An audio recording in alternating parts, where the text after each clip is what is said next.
আমরা তো সবাই দুধ সেমাই খেয়ে থাকি, কিন্তু আজকে যেটা বানাবো সেটা হলো হাজার গুণ টেস্টি, এবং সেটা হলো নবাবী সেমাই।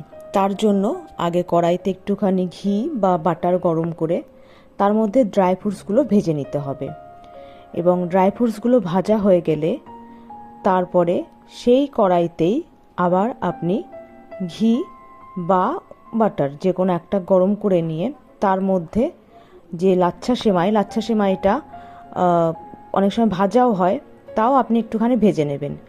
সেটাতে ভেজে তার মধ্যে একটু গুঁড়ো দুধ, চিনি স্বাদ মতো দিয়ে সেটাকে ভালো করে মিক্সড করবেন, যাতে সেমাইয়ের মধ্যে সেই যে গুঁড়ো দুধ এবং চিনিটা ভালো করে মিশে যায়। এবং সেই ভাজাটা হয়ে যাওয়ার পর সেটাকে আলাদা করে একটা প্লেটে তুলে রাখবেন। তারপরে কড়াইতে দুধ ঢেলে দেবেন, এবং দুধের মধ্যে পরিমাণ মতো চিনি এবং একটু গুঁড়ো দুধ আর কনডেন্স মিল্ক অবশ্যই দেবেন, সেটা পরিমাণ মতো স্বাদ অনুযায়ী। এবং আগের থেকে একটু চালের গুঁড়োতে দুধ দিয়ে গুলে রাখবেন, সেটা দিয়ে দিতে হবে যাতে দুধটা ঘন হয়। এবং আস্তে আস্তে তার মধ্যে একটুখানি এলাচ, আস্ত এলাচ একটু দিয়ে দেবেন, দিয়ে যেটা আমাদের একটুখানি আমরা গন্ধের জন্য দিয়ে থাকি। আর পরে সেখানে এই যে গুলে রেখেছিলাম যে সেইটা ঢেলে দিতে হবে।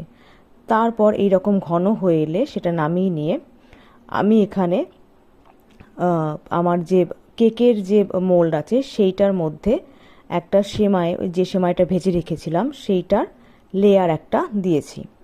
সেই লেয়ারটা ভালো করে সুন্দর করে দিয়ে আপনারা চাইলে দুটো লেয়ারও করতে পারেন। তারপর সেই ভেজে রাখা রোস্টেড যে ড্রাই ফ্রুটসগুলো আছে সেগুলো আস্তে আস্তে অল্প একটু করে ছড়িয়ে দেবেন টেস্টের জন্য। তারপর ওই বানিয়ে রাখা যে মালাইটা আছে সেটা দেবেন।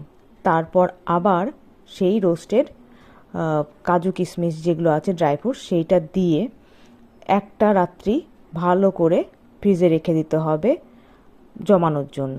তারপর ফ্রিজ থেকে বের করে এইভাবে পিস পিস করে কেটে নিয়ে খেয়ে দেখুন, স্বাদ তো নয়, যেন এক স্বর্গীয় অনুভূতি।